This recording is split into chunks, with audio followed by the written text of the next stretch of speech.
Ilhan Omar couldn't escape the question. Because there are some candidates that are running right now that have previously called for defunding the police. After Bernie Sanders tried downplaying the DSA's calls to abolish the police, CNN pressed Ilhan on the issue. Her deflections don't mean much though, because we have a video of her calling for exactly that.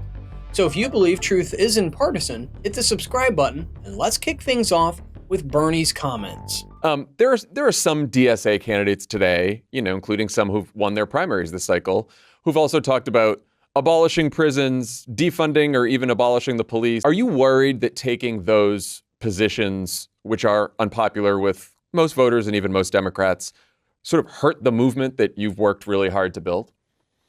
Well, look, people have different views, and what you know as well as I do, that the right wing, that's their job, right? They will take what one person said and put, $80 billion of TV ads on it and make it claim every Democrat supports that.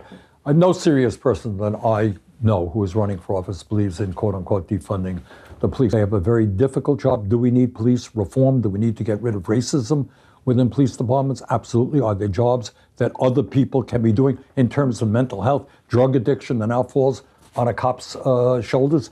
Yeah, I think we should look at that. But nobody I know, believes in defunding the police. True to his brand, Bernie starts backtracking whenever he sees the potential for public backlash. Not only have candidates he campaigned with called for defunding the police, the organization they're associated with now openly calls for abolishing the police and prisons altogether. That includes names like Abdul Rahman, Mohammed El Sayed, Zohran Mamdani, and Daraliza Avila Chevalier, all of whom Bernie campaigned for. Sure, several of these candidates later put out half-hearted statements distancing themselves from the DSA's national platform. That makes you wonder, if they disagree with it so much, why not change it? But enough talking about them, because we're here for Ilhan, since she was one of the loudest voices behind the defund movement. And when CNN pressed her on Bernie's comments, she looked pretty lost trying to respond to Bernie's remarks. Do you think that's true? Because there are some candidates that are running right now that have previously called for defunding the police.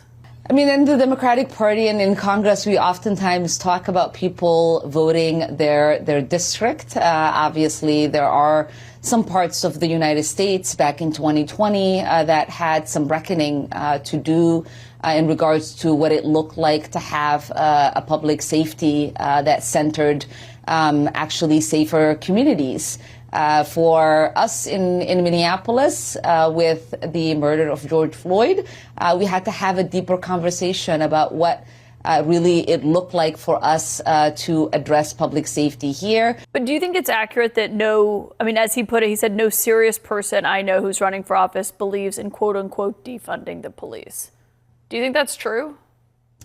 When he says that, I think he's talking about someone putting forth a piece of legislation. And to that regard, I would say that he is right. I haven't seen any pieces of legislation or ordinances come through in the United States since 2020. Well, that's simply not true.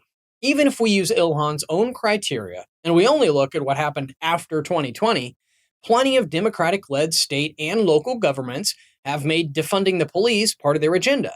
The same thing happened in Congress. In 2023, Ayanna Pressley, Cori Bush, Jay Appel, and several other progressives reintroduced the People's Response Act, which incentivized state and local governments to shift resources away from traditional policing towards what they called non-carceral first responders. The same cast of characters who introduced the Counseling Not Criminalization in Schools Act, which would restrict federal funding from being used for any police in schools. But if we rewind to 2020, there's really no need to interpret what Ilhan believed. She was far more explicit about it during a march in Minneapolis, where she said this: I will never co-sign on funding a police department that continues to brutalize us. And I will never stop saying, not only do we need to disinvest in police, but we need to completely dismantle the Minneapolis Police Department. We don't want the slow dying of our communities to continue. What we want you to do is to cut the cancer so that it does not continue to spread throughout our bodies.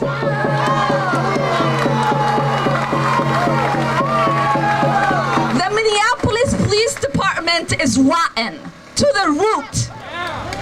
And so when we dismantle it, we get rid of that cancer and we allow for something beautiful to rise. And that reimagining allows us to figure out what public safety looks like for us. Now, I think Bernie was actually right when he described politicians who campaigned on defunding the police as not being serious people, because clearly they couldn't grasp the basics of public safety. But you might be wondering, why the sudden change in tone? It's pretty straightforward. The public sentiment is simply not there. Last month, one survey found that just 13% of voters supported cutting police budgets towards zero and abolishing prisons, while 80% opposed it. Another poll found that 68% of voters said they would be less likely to vote for a candidate who supported such policies, while 15% said they would be more likely. But there's another reason Bernie is suddenly distancing himself from all of this, and I'm just going to let JD explain it with a comparison to Biden. Where it seems like the radical organizations, the nonprofits, the donors are pushing the party in a direction that most of the voters haven't gone in. Like, you ask why Joe Biden was the nominee, and I'll say something in defense of Joe Biden. So, like, was he the most effective politician? No. Had he had 2 brain surgeries? Yes, and clearly had shown the negative signs of aging. But he was kind of the only candidate, if you go back to 2020, who could hold together like the reasonable middle-class Black American in the Atlanta suburbs with whatever is going on the far left of the Democrat Party. I think it's really tough on the Democrats because the core of their party, like the most important voting bloc in the Democratic Party, is middle-class Black Americans. Socially moderate to even socially conservative, maybe a little bit more economically populist on certain business and tax issues. You know, they don't want to give tax breaks to major corporations. They also don't want to trans the kids. That's the base of their party. But then you've also got like the crazy people, and you have to kind of hold that together. I think the argument for Biden was he was one of the only people who could hold that together. I think it's fair to say that Bernie is positioning himself as the next Biden, and strangely enough, it may work. He's one of the few socialists with enough credibility among mainstream Democrats to bridge the growing divide inside the party. The DSA has plenty of ideologues who aren't interested in watering down what they want, while moderates understand those ideas could become an electoral disaster.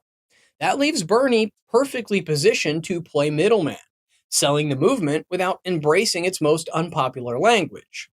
But don't forget how we got here. Today's socialists didn't appear out of nowhere. They grew out of the progressive movement that spent years pushing the boundaries further left. So judging these candidates by their softer campaign rhetoric instead of what they've supported before could prove a massive mistake.